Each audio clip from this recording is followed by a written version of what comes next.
Good evening and welcome to Courts Today by Live Law. I am Urvashi Chauhan, and in this video we will talk about key legal developments from the Supreme Court and High Courts across India. From the admissibility of secretly recorded phone calls in matrimonial disputes to center's stand on Nimisha Priya's execution in Yemen and the Shiv Sena symbol row, we cover major courtroom moments. Also featured are rulings on senior advocate designations, electricity rights for illegal occupants, and judicial delays affecting death row convicts. Watch till the end and make sure to subscribe and hit the bell icon. You must have heard that under the Indian Evidence Act, private communications between a husband and wife are considered privileged. This generally means that such conversations, whether recorded or otherwise, cannot be disclosed or used as evidence in court proceedings. But what about matrimonial cases? Can a husband record his wife's phone calls without her knowing and then use it in court during a divorce? The Supreme Court has said yes. And this changes how privacy is viewed inside a marriage, especially during matrimonial disputes. A bench of Justices B.V. Nagratna and Satish Chandra Sharma of the Supreme Court today set aside a decision by Punjab and Haryana High Court, which had earlier held that secretly recording a wife's phone calls without her consent was a clear breach of her fundamental right to privacy and could not be used as evidence in court. This case began when the husband involved in a divorce case submitted a CD containing recordings of phone calls with his wife. He wanted to use it to prove cruelty. The family court allowed it, but the wife challenged this in the High Court, saying that it violated her privacy. The High Court agreed and disallowed the evidence. The High Court had said that allowing such recordings as evidence would not be right because they were secretly made by one person. It also said that it is hard to know the exact situation in which those things were said, and even with cross-examination, the court wouldn't be able to fully understand the context of the conversation. Against the High Court's judgment, the husband then approached the Supreme Court, which reversed the High Court's order. It held that there was no breach of privacy in this case and that such recordings are admissible in matrimonial proceedings. The court has said that Section 122 of the Indian Evidence Act, which normally protects private communication between spouses, contains an exception that if the husband and wife are fighting a legal case against each other, the communication can be disclosed. For your knowledge here, let me also tell you that the section corresponding to this in the Bharatiya Sakshi Adhiniyam that has replaced the Evidence Act is Section 132 and retains the core principles of the former Act without any changes. The judges clarified that this section does not deal with the broader right to privacy under Article 21 of the Constitution. Instead, the law balances the right to a fair trial with the need to prove one's case, and in this context, secretly recorded conversations can be relevant. The Supreme Court bench also rejected the argument that allowing such evidence would promote snooping and damage domestic harmony. The court observed that if a marriage has reached a point where spouses are secretly recording each other, the relationship is already strained. The Supreme Court has made it clear that in divorce cases, especially where cruelty is alleged, such electronic evidence can help recreate what happened inside the home, where often there are no witnesses and no documents. With this, the Punjab and Haryana High Court's judgment was set aside and the SLP was allowed. An Indian nurse from Kerala is facing the death penalty in Yemen and is scheduled to be executed on 16th July. Nimisha Priya was convicted for the 2017 death of Yemeni national Talal Abdo Mahdi. Talal was Nimisha Priya's business partner but forged documents to show that she was his wife. Allegedly, he even seized her passport and subjected her to physical and mental torture. Allegedly, in an attempt to recover her passport, she reportedly injected him with a sedative, but he died from an overdose. She was convicted of his murder in 2018 and sentenced to death. An appeal was filed, but in 2020, the sentence was upheld. In 2023, Yemen's Supreme Judicial Council and the country's president also confirmed her sentence. Since then, her family and supporters have tried every possible route to get her a pardon. The Supreme Court bench of Justices Vikram Nath and Sandeep Mehta today heard a petition filed by the Save Nimisha Priya International Action Council seeking directions to the Union government to secure her release from Yemen through diplomatic channels. The petitioner highlighted that as per Sharia law, a person can be released if the relatives of the victim agree to accept blood money, and negotiations can be held to explore that option. The court was informed that Priya's family and supporters are negotiating blood money with the victim's family so she can be pardoned. Attorney General R. Venkataramani for the Union government told the court that India has already gone as far as it can. He emphasized that Yemen is not a country with which India India has normal diplomatic engagement and it is not formally recognized for direct dialogue. Blood money, he said, is a private legal arrangement and India has tried to intervene quietly without complicating the situation by making things public. He said, and I quote, that there is a point till which the government of India can go and we have reached that. Justice Sandeep Mehta acknowledged that the case is sensitive and tragic, but also pointed out that the Supreme Court of India cannot pass orders directing a foreign nation like Yemen to stop an execution. Well, the court has now adjourned the case till Friday for further updates on the status of the negotiations. Let me tell you that Priya's family is offering 1 million, that is around 8.6 crore, as blood money to the victim's family. Under Sharia law, this could result in a pardon if the victim's relatives agree. Also, Kerala's Chief Minister Pinarayi Vijayan has stepped in, writing to the Prime Minister Narendra Modi urging intervention to save her life.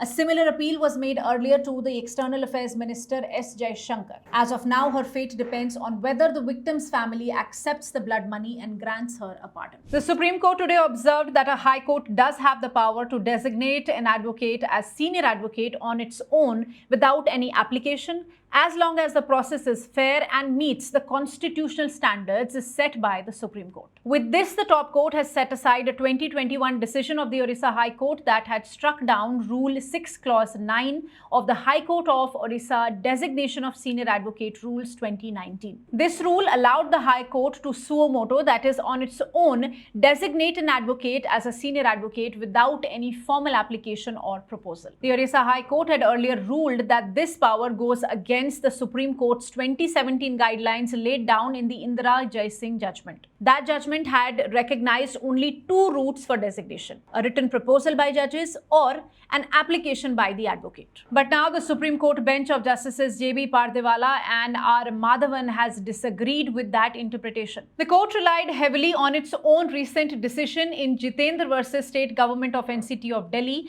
where it had clearly held that a High Court's full court may, in exceptional cases, consider and confer senior designation even without an application, provided the selection process follows fairness, transparency and objectivity. Applying this principle, the Supreme Court upheld Orissa High Court's 2019 suo moto designation of 5 advocates as the senior advocates. These designations had been challenged by 4 other advocates who filed a writ petition questioning the court's power under Rule 6 Clause 9. The Supreme Court also referred to the 1973 amendment to the Advocates Act, which allows a senior designation based on ability, standing at the bar, or special knowledge or experience. The court has said that this shows that the standard for designating a senior advocate is meant to be much higher than for regular advocates. Ultimately, the Supreme Court held that the amended Rule 6 Clause 9 is valid and will continue to remain in force until new rules are framed by the Orissa High Court. The battle between the two Shiv Sena factions, one led by Uddhav Thackeray and the other by Eknath Shinde,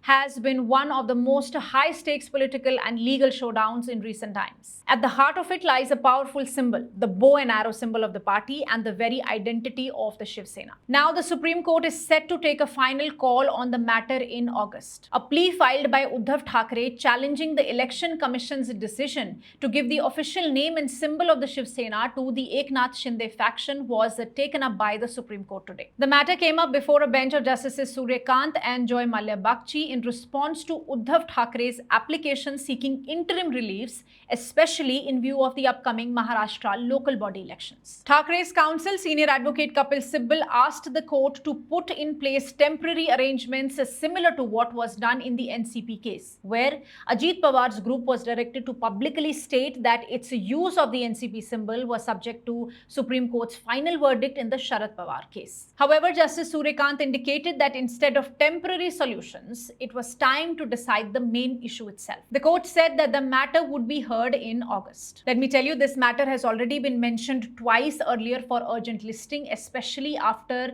a Supreme Court order in May directed the State Election Commission to hold local body elections in Maharashtra. Thackeray's side urges that until the Supreme Court gives its final verdict, Eknath Shinde's group should not use the name or the symbol without a disclaimer, since the issue is still under judicial consideration. This case goes to the heart of party identity, internal democracy, and the powers of Election Commission under the election symbols this order. Moving ahead, the Apex Court today rebuked Indore-based cartoonist Hemant Malviya over a controversial Facebook post about Prime Minister Modi and the RSS, calling his conduct inflammatory and immature. A bench of Justices Sudhanshu Dholia and Arvind Kumar was hearing Malviya's special leave petition challenging a Madhya Pradesh High Court order that had denied him anticipatory bail. The cartoon was originally created in 2021, commenting on the efficacy of COVID-19 vaccines. In May this year, it resurfaced when someone else reposted it on Facebook, adding objectionable comments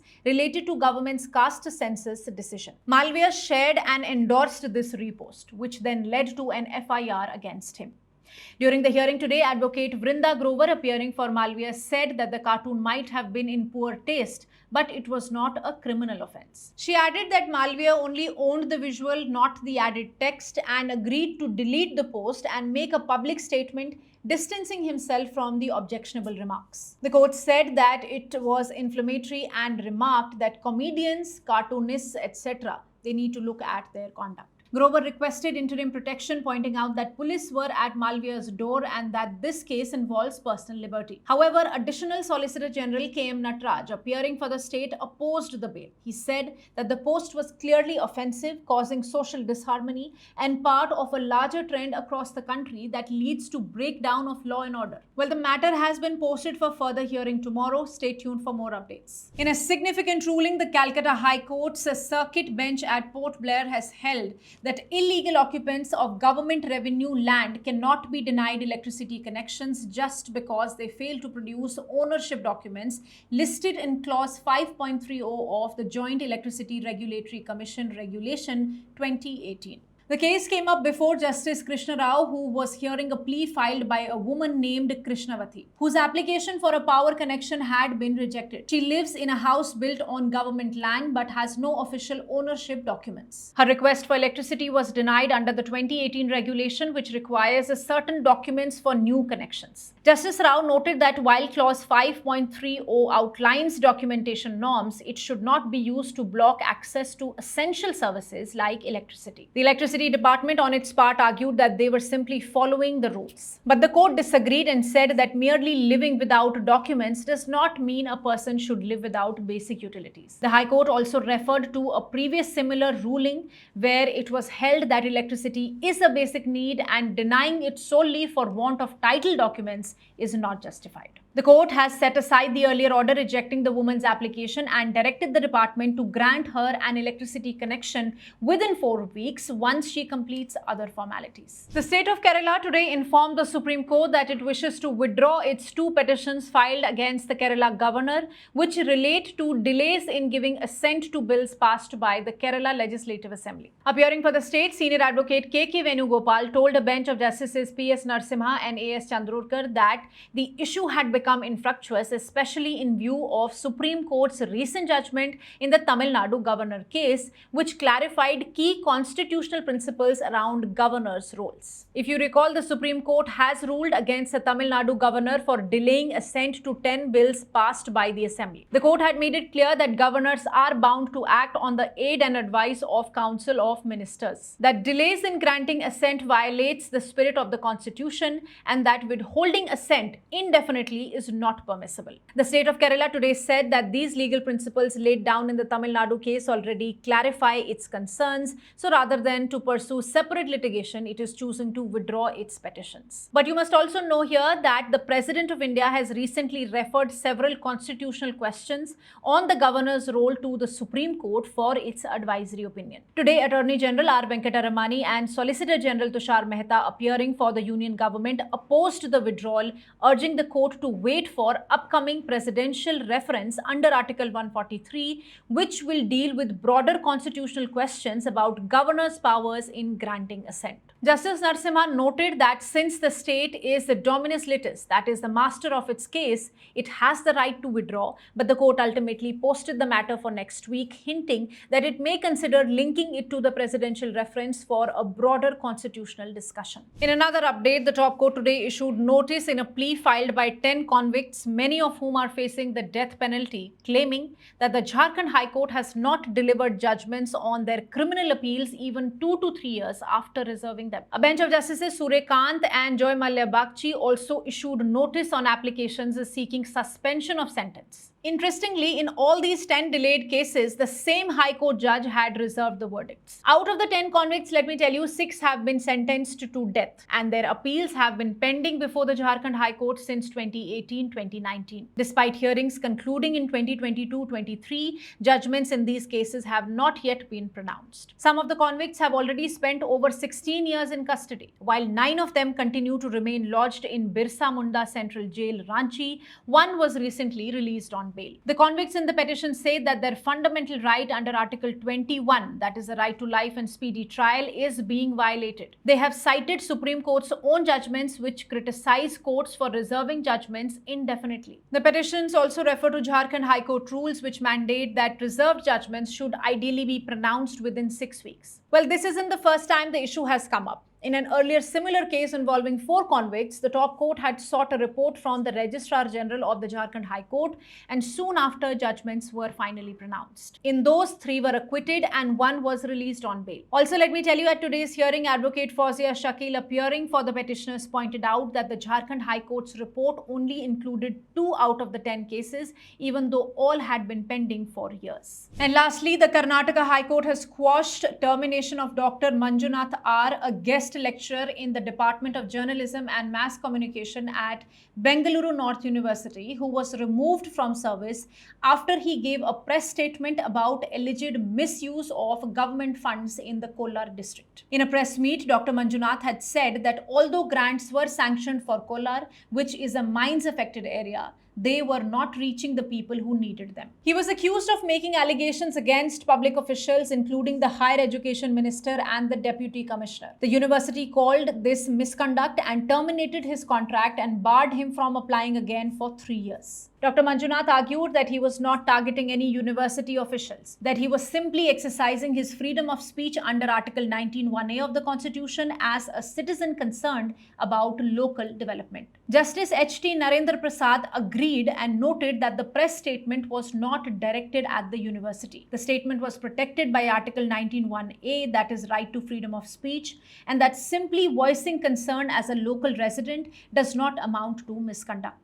The university had actually listed 12 allegations against Dr. Manjunath, but only issued notice for 2 of those and never provided evidence or gave a hearing on the remaining serious allegations. The court made it clear that if a stigmatic order like banning someone from future appointments is to be passed, then even for contractual staff, natural justice must be followed. That means a proper inquiry and opportunity to be heard. Thus, the High Court has set aside the termination and directed the university to reinstate Dr. Manjunath. However, the university has been given liberty to start a fresh inquiry if it chooses, but it must do so as per law with a proper hearing.